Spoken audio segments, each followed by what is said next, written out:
വഴാനിക്കാവ് അല്ലേ? വഴാലിക്കാവ്. വഴാലിക്കാവിലെ കൂത്തമ്പലാണ് നീ കാണുന്നത്. ഇതെല്ലാം നെല്ല് നന്നായിട്ട് വിളഞ്ഞ് നിൽക്കുന്നത് കാണാൻ തന്നെ ഭയങ്കര രസമാണ്. സുഹൃത്തുക്കളെ, ഇതാണ് വഴാലിക്കാവ്.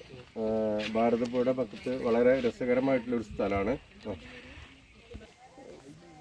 ഇവിടെ കൂത്തമ്പലം എന്ന് പറയുന്നത് നമ്മൾ പഴയ കാലത്തുള്ള ഒരു പൈതൃകമാണ് ശരിക്കും.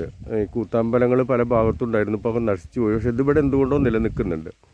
ഞങ്ങൾ ഫാമിലിയാണ്. ഞങ്ങൾ ഇപ്പോൾ വന്നിട്ടുള്ളത് പൊതുവേ എല്ലാവർക്കും യാത്ര ചെയ്യാനുള്ള താല്പര്യം ഉണ്ടായത് തന്നെ നമ്മളെ ഈ കൊറോണ വന്നതിന് ശേഷം നമ്മളുടെ ആ ഒരു സ്വാതന്ത്ര്യം ഉണ്ടല്ലോ, അത് നിഷേധിക്കപ്പെട്ടു എന്ന് മനുഷ്യന് മനസ്സിലായപ്പോഴാണ് എല്ലാവരും ഇങ്ങനെ ഓടിപ്പോയി കാണാൻ തുടങ്ങിയത്. ഞങ്ങളതിൻ്റെ മുമ്പ് തന്നെ ഇങ്ങനെ പോകുന്നൊരു ഫാമിലിയാണ്. നല്ല രസമാണ് ഗ്രാമങ്ങൾ കാണാൻ. പൊതുവേ എന്നെ സംബന്ധിച്ചൊക്കെ ഈ ടൗൺ കാണുന്നതിനേക്കാൾ കൂടുതൽ ഗ്രാമങ്ങളും അവിടുത്തെ കലകളെക്കുറിച്ച് പഠിക്കാറുണ്ട് ഞാൻ. നമ്മുടെ നാട്ടിൻപുറത്തുള്ള പല കലകളും നമുക്ക് നശിച്ചു പോയിക്കൊണ്ടിരിക്കുകയാണ്. പിന്നെ ഭൂമിയിലുള്ള നമ്മളുടെ സമ്പാദ്യം എന്ന് പറയുന്നത് ഒരു വീട് കയറ്റാനോ 2 വീട് കയറ്റാനുള്ള സമയമുള്ളൂ ഒരു മനുഷ്യൻ്റെ ജീവിതത്തിൽ ശരിക്കും.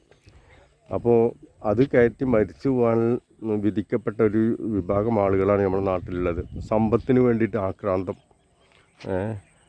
എവിടെ കിടന്നാലും നമുക്ക് ഉറങ്ങിയാൽ മതി. കാരണം പഴയ ചെറിയ വീടുകളിൽ താമസിക്കുന്ന ആളുകൾക്കൊന്നും AC ഇല്ലാതെ കിടക്കാൻ പറ്റില്ല. ശരിക്കും ഒരു മതവിഭാഗ എളിമയാണ് മറ്റുള്ളവർക്ക് കാണിച്ചു കൊടുക്കേണ്ടത്. പക്ഷേ ഇന്ന് ആ മതവിഭാഗം ത്തിനെക്കുറിച്ച് പഠിക്കാനൊന്നുമില്ല. അവരുടെ കുത്തഴിഞ്ഞ ജീവിതമാണ് കാണിച്ചു കൊടുക്കാൻ പറ്റുന്നത്. അതുകൊണ്ടാണ് ആ മതത്തിലേക്ക് പുതുതായിട്ട് ആളുകൾ വരാത്തത്. അപ്പോൾ ഭയങ്കര രസമാണ് ഇവിടുത്തെ ഒരു കാഴ്ചകൾ. അപ്പോൾ അതുകൊണ്ട് എന്താണെന്ന് വെച്ചാൽ ജീവിതത്തിൽ നമ്മളെ സമ്പാദ്യം നല്ല ഭക്ഷണം, നല്ല വസ്ത്രം, നല്ല കാഴ്ചകൾ, ഭൂമിയിൽ നമ്മളുടെ സമ്പാദ്യം അത് മാത്രമേ ഉള്ളൂ. നമ്മളിവിടുന്ന് ഒന്നും കൊണ്ടുപോകില്ല. അത് മനസ്സിലാക്കാനുള്ള ഒരു ബുദ്ധി ഉണ്ടല്ലോ, അത് മനുഷ്യനില്ലാതെ പോവാണ്. വരും തലമുറക്ക് വേണ്ടി എടുത്തു വെക്കാൻ വേണ്ടി യുദ്ധം ചെയ്ത് തമ്മിൽ മരിച്ചു വീഴുന്ന ഒരു വിഭാഗമാണ് ഇവിടെ ഉള്ളത്. ഈ ലൊക്കേഷൻ എങ്ങനെ ഇഷ്ടമായോ? ലൊക്കേഷൻ ഇഷ്ടമായോ? ഹായ്, ഹലോ സൂപ്പറാണോ? ഇത് സൂപ്പറാ? സൂപ്പർ. സുഹൃത്തുക്കളുടെ പഴയ കാലത്ത് നമ്മളെ മഞ്ഞു തുള്ളികൾ പെയ്തിറങ്ങിയ ആ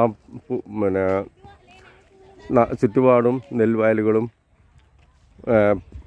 ഇടതൂർന്ന പുല്ലുകളും പലതരം ഔഷധ സസ്യങ്ങളൊക്കെ ആയിട്ട് ഉള്ള ആ ഒരു വരമ്പിലൂടെയുള്ള ഒരു നടത്തമുണ്ടല്ലോ, ഒരു 50-60 വയസ്സ് കഴിഞ്ഞ ആളുകളെ സംബന്ധിച്ച് തിരിഞ്ഞു നോക്കി പോരുന്നു ചവിട്ടിപ്പോന്ന ഭൂമിയെ എന്നുള്ള ആ ഒരു കവിത മനസ്സിലേക്ക് ഇങ്ങനെ ആഴ്ന്നിറങ്ങും.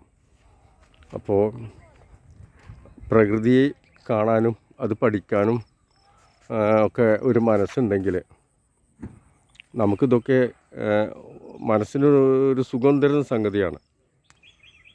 മാനസിക സുഖം ഒരുപാട് അസുഖത്തിനെ ഇല്ലാതാക്കും എന്നാണ് ജീവകാരുണ്യ രംഗത്ത് എനിക്ക് പഠിക്കാൻ പറ്റിയത്. ഓക്കെ, ശരി. ഭാരതീയ ഔഷധ സസ്യ പരിപാലന സമിതി, വഴാനിക്കാവ്.